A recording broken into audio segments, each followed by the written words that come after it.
Welcome to Will's Personal Development Podcast, where we bring you data and science-backed answers and advice from billionaires. Hey, what's up, everyone? It is Will, and welcome to the Personal Development Podcast show. In this show, it is very unique, okay? I want to explain to you, once again, why this show is different from what you'll be seeing out there. And we'll start with Malcolm Gladwell. If you don't know who he is, he's a pretty well-known author. He's sold millions of books, and some of his books are pretty much personal development books. Others are really like scientific, books on why people succeed and don't. It's really cool. But the point is, he recently released a podcast show himself, and in that show, there's already been a few episodes released, and some of the episodes are on the lines of what I like to call Tim Ferriss type episodes, where they talk about things that are sort of random hobby masteries. That's what I like to call them, RHM. And what that means is that they'll tell you like, oh, here's how to hold your breath for 6 minutes, 6 months. Or here's how you can, eat faster, or really random stuff. Like Tim Ferriss does this a lot. For example, he does like he'll tell you how to learn a language in like 2 weeks, or how to be able to withstand negative 100-degree temperatures of freezing cold water, or random stuff like that. He calls himself a dilettante in all his interviews, which is a fancy way of saying a dabbler in many topics.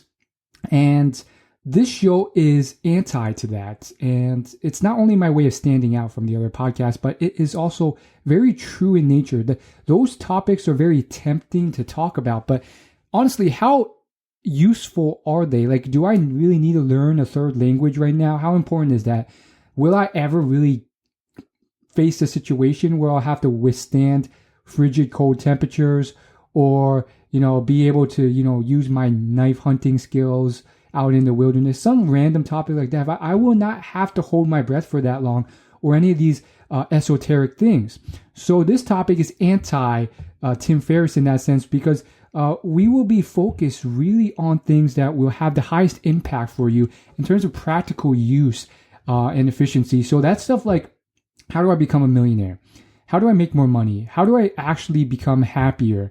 How do I actually achieve more goals, have the self-discipline to really stay longer at practice or at the gym, so that I become the top of my profession, whether it's a basketball player or a entrepreneur. So that's basically why I want to stand out. And I just want to start, I just wanted to start this episode with that, to just really hammer the point home about what this is about.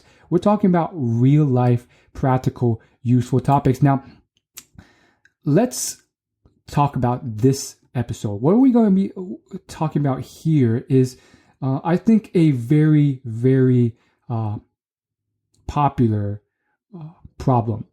It's not really a problem, it's more of a question. And this is a topic that gets asked a lot online. And it is basically, it goes something like, what should I do in my spare time of 1 to 2 hours a day, which will be helpful for the rest of my life? There's a lot of variations on this question, like, what can I learn in 2 months, which will be helpful for the rest of my life? Or blah, blah, blah. What can I do that only takes 10 minutes a day or 10 minutes a week that will have the highest impact on my earning potential on my life? We're going to be covering this topic. And since I've been in this space for a long time, read a ton of books on stuff like this, heard a lot of, very jarring stories from the biographies I read, I think I have a pretty good chance of covering this topic. And from what I've seen online, whether it's on some, answer forum or blog article or website, the answers to this topic so far are not that good. Usually what you'll see is just a list of stuff. And it'll just be like random stuff like, oh, you should be good at public speaking. You should be good at podcasting. You should be good at digital marketing. You should be good at programming. And there's really no explanation on why these matter. And quite frankly, a lot of them don't matter. And it's like really like digital marketing. Like not everyone needs to know that. Not everyone should know that. You should only really spend that time knowing that if that's something that's you're going to do for part of your job or business. And arguably, the people who give these answers, they either are part of that industry or they're just trying to like stretch out the truth and say, oh, it's useful for anything. But honestly, that's kind of like the danger and a reason you should be skeptical about answers like this, because it's like anything can be stretched out like that. Oh, someone can tell you everyone needs public speaking, or everyone needs to be charismatic, or everyone needs to be good, have a podcast, or everyone needs to be great at teamwork or managing a team or problem solving or self-confidence or whatever else. And a good portion of that's BS, because all that leads me to, from my experience, is being overwhelmed, being tempted by all this stuff that really leads to very little results in my life. You can't be the best at everything. So it's very dangerous to have that stigma. But from what I've seen, that's pretty much what you'll see if you Google this question, or you go online and you answer this. You'll see stuff like, oh, you should improve your dedication and motivation. And you should see a lot of high-level answers. So I want to answer this question and really give you some basis for why I answered it the way I did, so that you can really, understand my answer and really understand the why behind my explanation. So you're just not left confused, and you'll understand why this actually helps you. So let's start off with probably the first big thing, which is goal setting. And this is because it's probably, if I had to list out like the top traits of successful people, and in terms of most common traits I find in terms of patterns, goal setting is up there. It's, very high up there. And, here's why it's important. You might just think it's mumbo jumbo, or like, why should I goal set? But what I mean by goal setting, first off, is very specific. It's not just like, oh, you should state your goals. What I mean by goal setting is different. I mean specifically on a frequent basis, preferably once a day at least, you're writing out your goals, visualizing them, writing them specifically out with a deadline and what you will give in return for achieving them. So there's like a whole process to them. And the reason for this is because it's not just to do it. It's to remind you to stay on track, which is very helpful. A lot of people, when they start doing this, realize how off track they get. So it really reminds you to stop wasting time on things that aren't in alignment with getting you closer to your goals. And then there's a bunch of other things. A lot of top athletes, top performers, they all visualize their success before it happens, whether it's, landing that game-winning shot for basketball or football or soccer or whatever else. Or if you're not an athlete, a lot of entrepreneurs, they will visualize, hitting that $10 million year of revenue. Or, if you're in a career, it's, coming home one day and, cheering with your family as you hit that 6-figure a year mark, and you're making $100,000 a year and you're cheering with your family.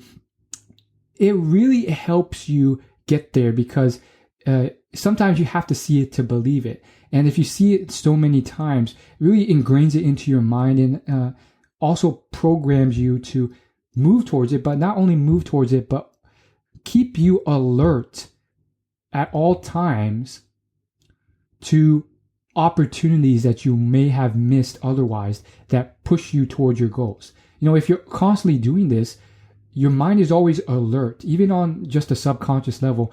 It will be alert to opportunities, whether it's, let's say you're an actor and you're trying to make that break in Hollywood. If you're constantly visualizing this stuff like Jim Carrey did, that one person who will open that door for you to, that gig that will open a second door to you to a bigger gig, that will be apparent to you because you're constantly thinking about this. Versus, the person who doesn't do this, there are tons of opportunities they're missing. And for me, I've been looking into this, and it is very true on a lot of levels because, there are people that I would have missed otherwise, usually because they're like not as apparent. Sometimes they blend into the crowd or they're not as clear. And, whether you're at a networking event or talking to people, nowadays I just have a lot more open mind, and I would talk to anyone because sometimes they're not the people who look like they have the opportunities. And so that's just one thing. Now let's move on to number 2.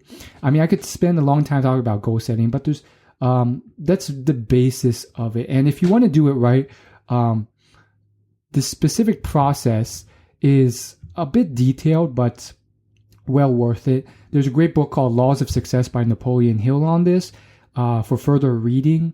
And Napoleon Hill, he basically spent his whole life studying over 500 of the richest people on earth, thanks to his connections with billionaires like Ford and Carnegie. And so he definitely knows a thing or two about what it takes to be successful. And so the nutshell, and this is really what you need if you're too lazy to read the book, the nutshell to proper goal setting is doing it with paper or a pen or pencil on paper, because typing it out, it doesn't drill it into your head as good. But then writing your goal out in detail. So a generic goal like I want to be rich is not good enough because it's not specific enough. Rich to you might be $1 million. Rich to someone else is 100,000. So it's not specific enough.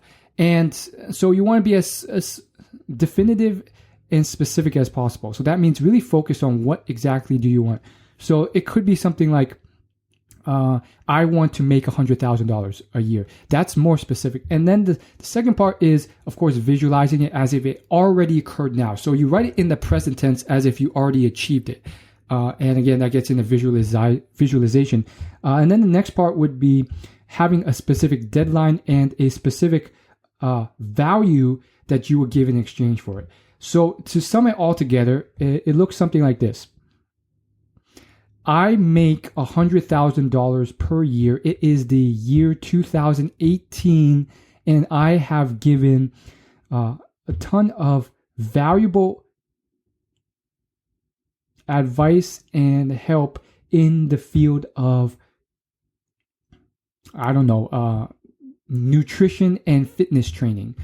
So that's just an example off the top of my head, but you can see all the elements of those together. And of course, it is currently, as of this recording, to the year 2016, but I said it in the present tense as if it was already 2018, basically because that was what you have to do it, and that's how you have to do it. And the final part to proper goal setting is you have to say it with emotion and energy. You have to be like, I make $100,000 plus per year. And the reason for that is because nothing of importance was ever achieved without emotion. If you have no emotion to it, then you're not motivated, and you won't be able to achieve it. So at that point, you have to question, can I put more emotion into it? And most times you can if you just force yourself to. And then there's occasional times where it's just because the goal really doesn't push you enough and you don't have emotion to it, which means maybe get a better goal. So that's the first thing, goal setting. The second thing, and probably one of the most important, is lifelong learning. So what do I mean by this?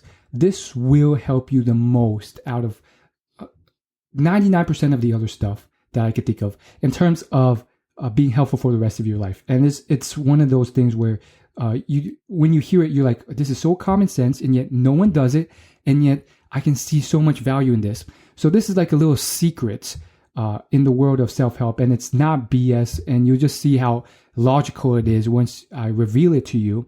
But here's how it is. And before I tell you it, I'm actually going to tell it in the form of a story, because I think it will help you really ingrain it more into your conscious. So here I was, a young pup just a few years ago, and pretty much average, didn't really know much about this world, very confused by it, and in some ways below average, not performing so well in a lot of the social categories that most people do well at. I wasn't very popular.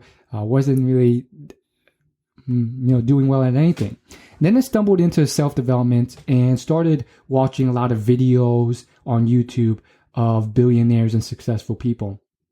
And I got really into it. And one day I found this one video, and it was the two billionaires, Warren Buffett and Charlie Munger, just sitting there.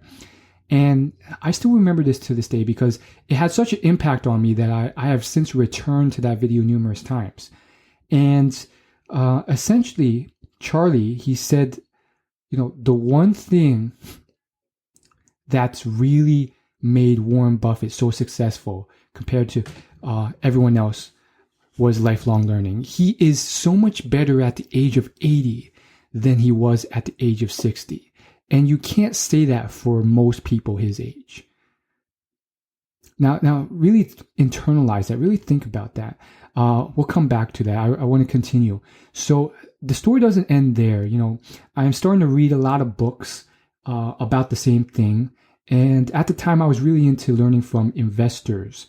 So if you go into the investing community, a few big names will pop out immediately when you ask them, who are the greatest investors of all time? People who made billions of dollars, became the richest people in the world.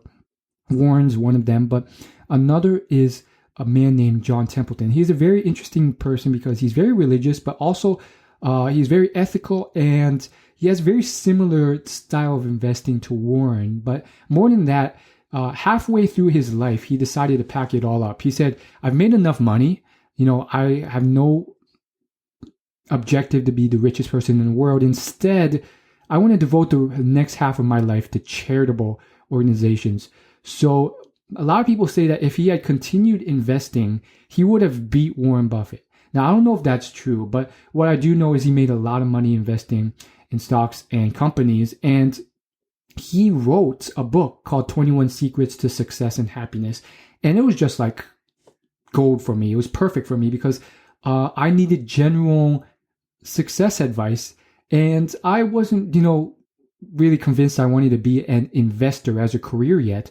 So it was just perfect for me, and I think it's perfect for you. It's a very short read, and one of his points, lo and behold, was the same thing, and it just blew my mind because he really illustrated this to a whole nother level.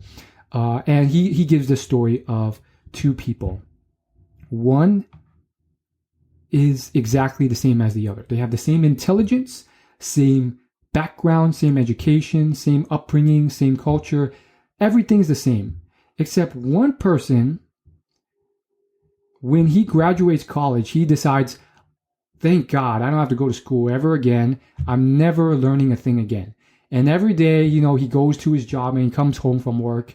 And this guy just, never learns. He just does the same thing at work every day, and he comes home and watches TV.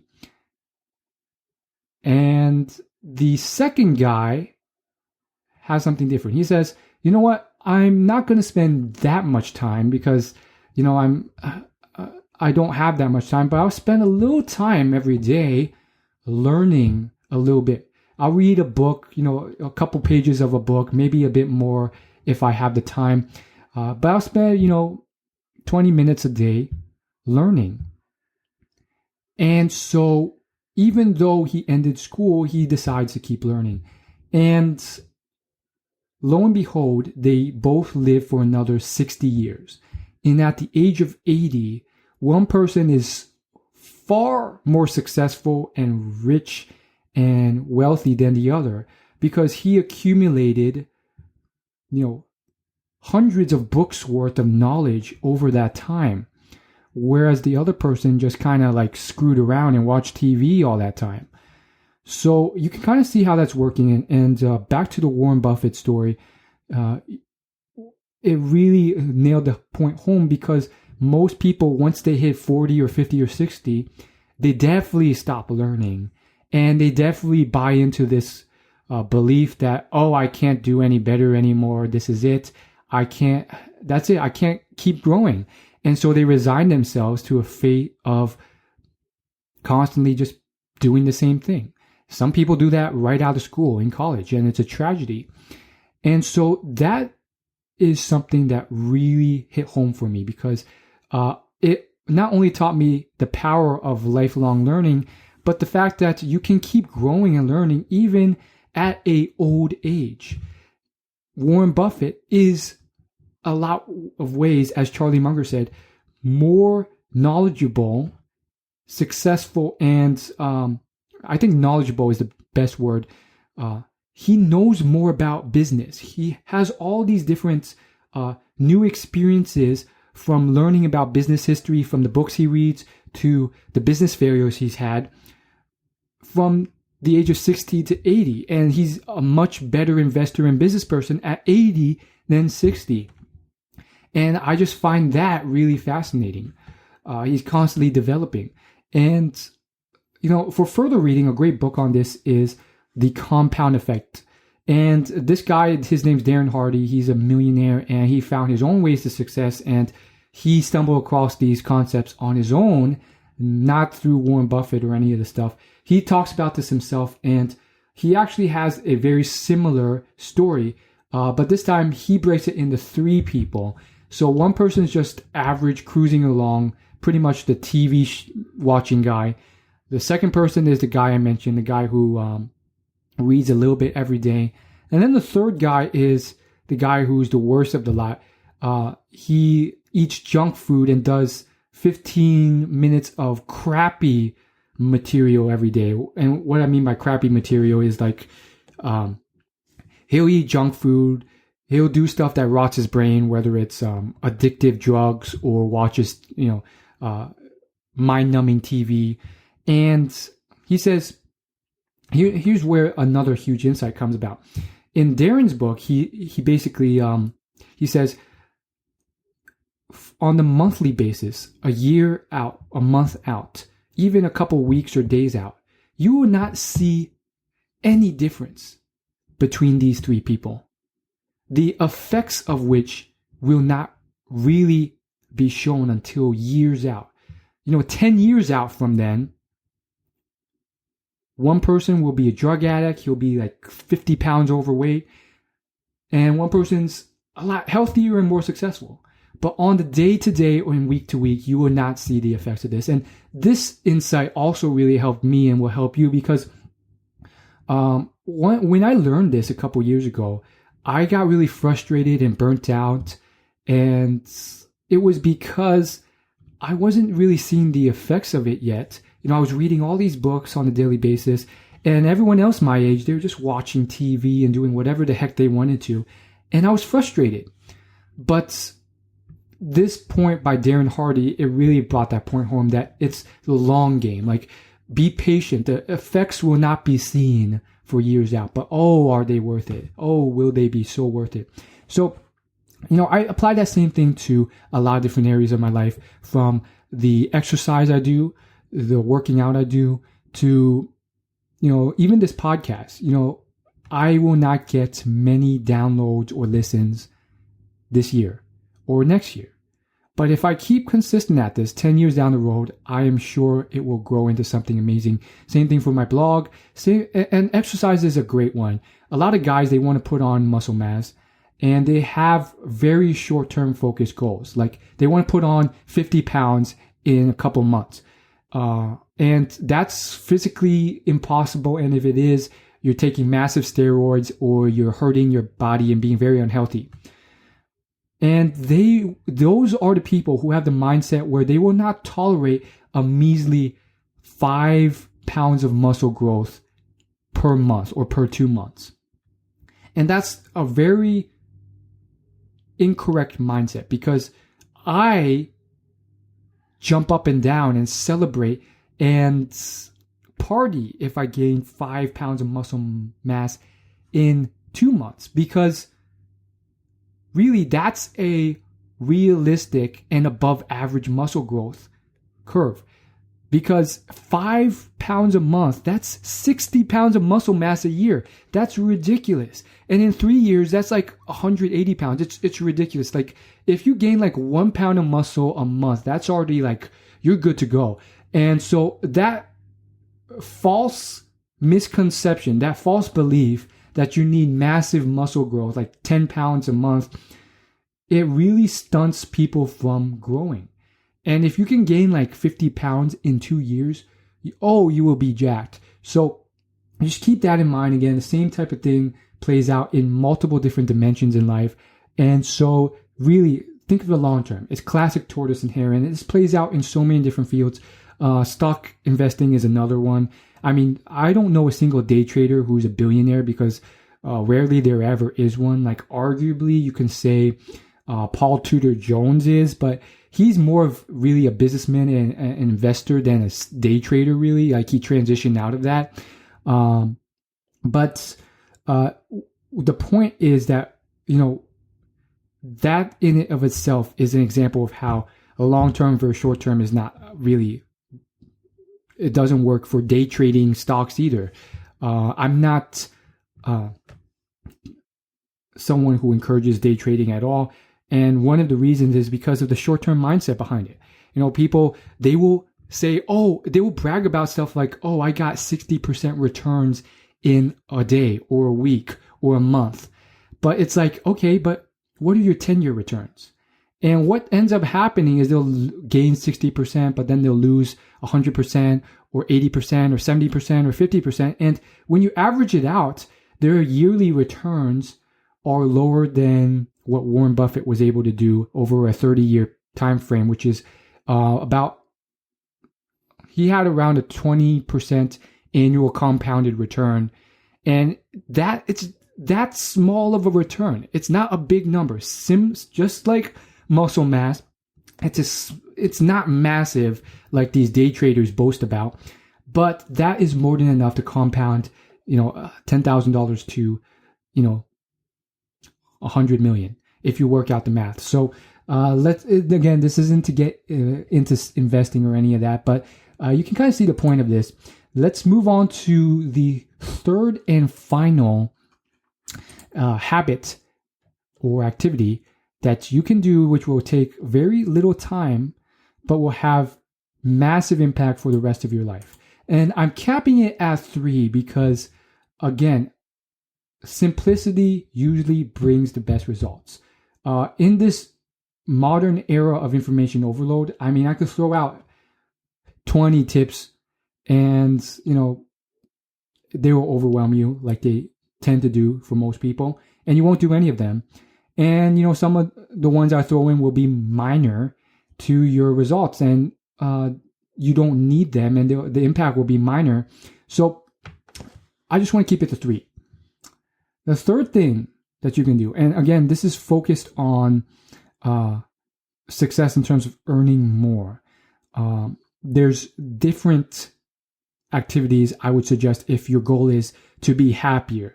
And of course, if you want that, of course, there will be future podcast episodes and already written blog posts on my website, willyoulaugh.com, that cover happiness inducing activities. But we're simply focused on earning more.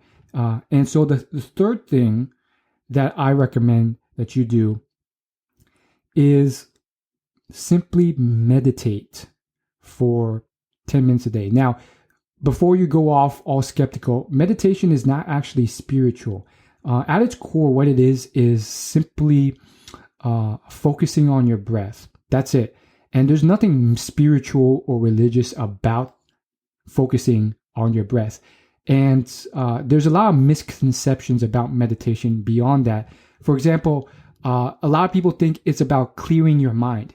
In fact, it's about acknowledging your thoughts in your mind and not harshly rejecting them when they approach, but, gently acknowledging them, pushing them away, and then refocusing on your breath.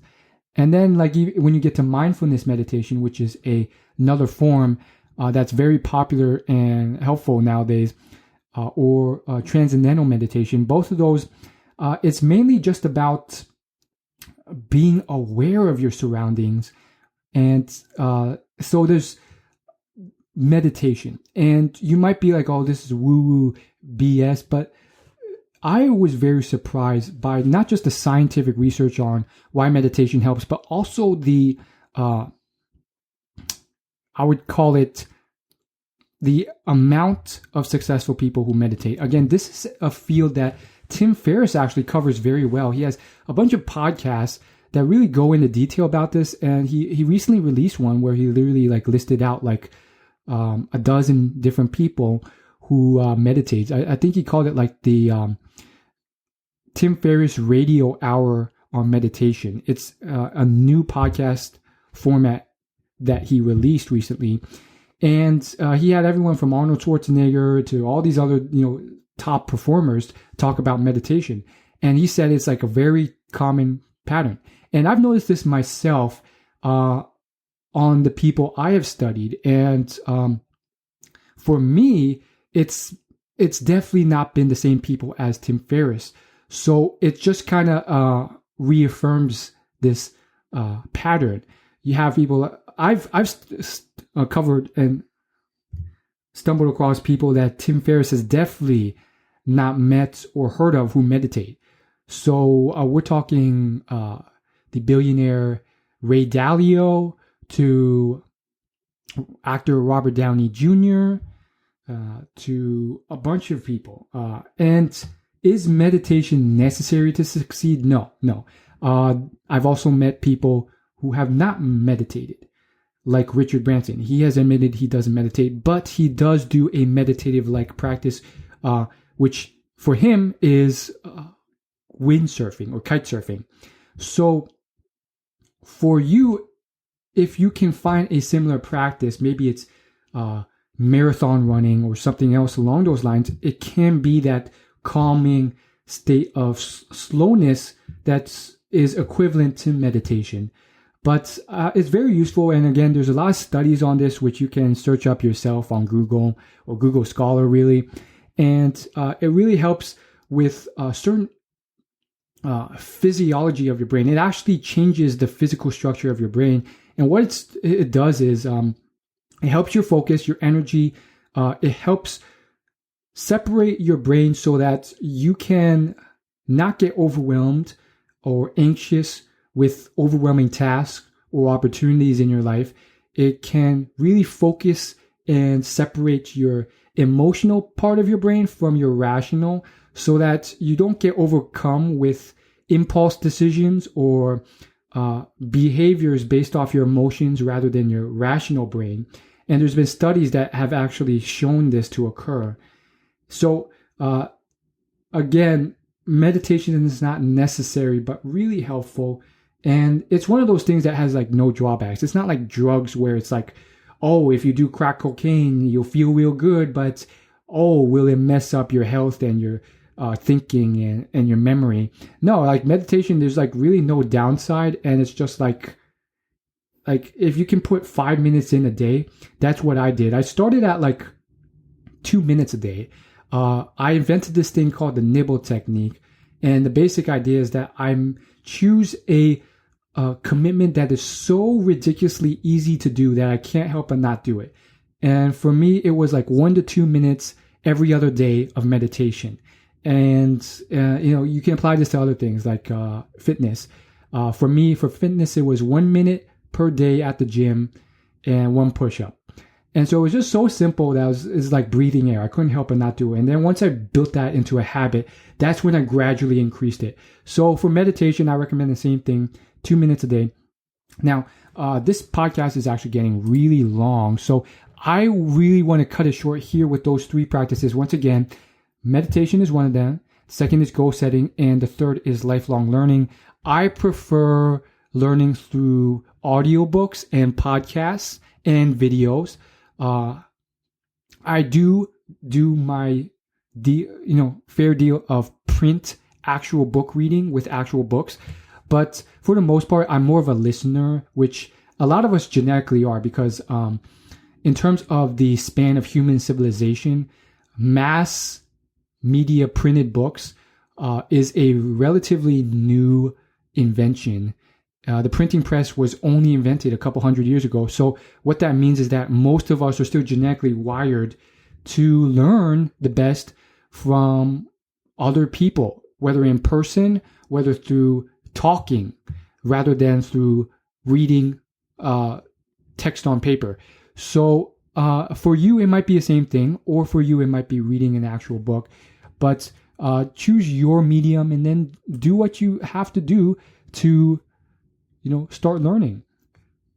Turn that into a lifelong habit. Lifelong learning will help you. Now, some of you overachievers will want a number 4. So I will give it to you, but I will tell you that if you really are overachiever, your reaction to this may be something like, oh, that's so obvious. That's so common sense. And you will not do it. And that's the problem with a lot of these things. They're so common sense that no one does it. And it is exercise. And what specific type of exercise I recommend is either 20 minutes a day of cardiovascular exercise at least 75% of your maximum heart rate for the majority of your session, or high intensity interval training for at least the same amount of time, but no longer than an hour per day. Again, use the nibble technique here too. The studies and reasons behind this go back to the courses I took in exercise physiology, as well as the books on the topic. But I'll spare you the details again. I mean, this one is so common sense. There's out of anything I've talked about so far, there's been the most research done on this topic confirming this, but no one does it. I mean, there's so many overweight people. I see them every day. Basically, exercise is not a chore.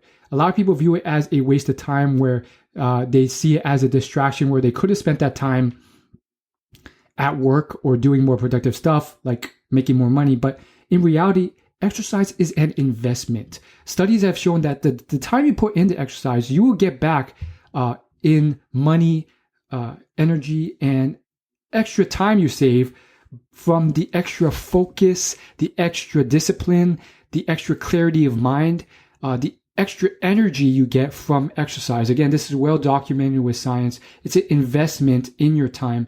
And don't just trust me. Don't just trust the scientific data. There's a lot of billionaires who have come forth to say this. And the one I like to bring up the most is probably the Dustin Moskovitz article on this topic. If you don't know who Dustin is, he is the co-founder of Facebook. He is the richest billionaire in the history of humankind. His counterpart, Mark Zuckerberg, is much more well known, but he's actually younger than Zuckerberg, and he was there throughout Facebook's existence. And Dustin, he's also the founder of Asana, which is a very well-known task management app that I've used a lot and a lot of other people have. And the point is, he wrote a Medium post a couple years back, which you can still find on his Medium blog at medium.com. Just search up Dustin Moskovitz and go through. And the post was titled something like "Work Well with Teams." And it's easy to find because he'll only post one article a year, and he only has like 10 articles. But he basically wrote an article explaining what he would have done differently if he had to do Facebook over again, because it's a common question he gets. And he basically said, again, if you don't trust me, you can look up the article, but he basically said, a lot of people ask me this question, and I answered that I would have spent more time in the gym, more time exercising, and more time sleeping and eating nutritious food.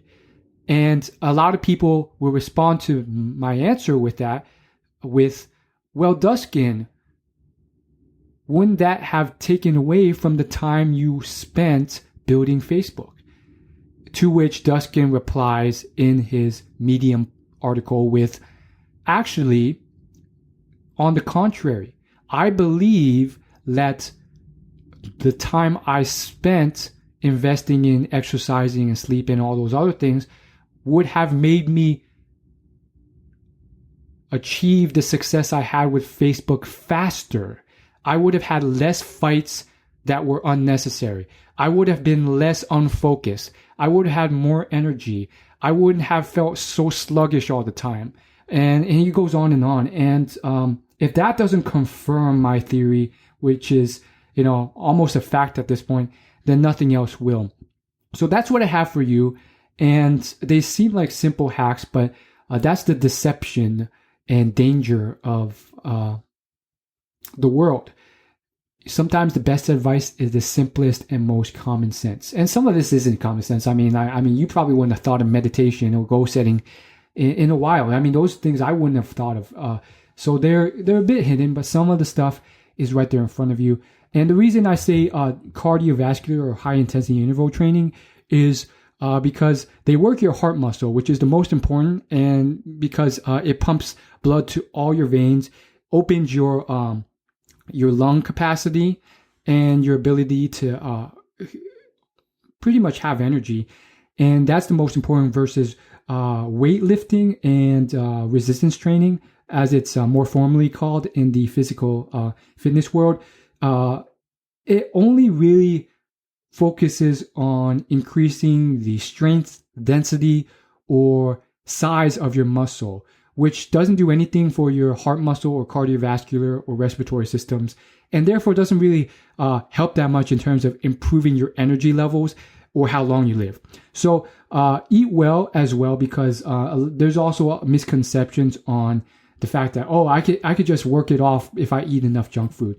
But if you want more research on that and you don't believe me, by all means, just do some research on Google Scholar, and you will find that this is true. So again, you don't have to trust my advice. If you really want further reading, go do the reading yourself. Check out Google Scholar, do your own research. That's all I gotta say. If you're new to this podcast, hit the subscribe button so that you know when free episodes arise. Otherwise, it will get lost and you'll forget where you found this, and you'll never find out about me again. And you'll miss out on all these golden nuggets of information that could really 10x or 100x your results, even though you think you're doing all right already. You'll be surprised. I mean, time is the most precious resource we have, because that's the only thing we can't buy back. And I guarantee you, this podcast will uncover all these hidden aspects of time that you can get back tenfold and still achieve the same results, if not more results. So hit that subscribe button. Again, this is a fairly new podcast, which means your feedback will be acknowledged and appreciated and taken into account in future episodes. So go ahead to my site, willyoulaugh.com, and feel free to give me feedback if you want your questions or problems answered on future episodes of this podcast. And if you're a helpful person, I want this podcast to be more discovered. And the way to do that is not only to subscribe, but also go to iTunes and leave a review. You can leave a 1-star or 5-star, whatever you want, preferably a 5-star. But again, it's totally up to you. Those reviews will really help me rank higher on iTunes and therefore reach more people and help more people. I set up a quick link for you. Just go to willyoulaugh.com/podcast, and that will redirect you to the iTunes page where you can leave a review. So that's all I got to say, and I will see you in the next episode. Thank you.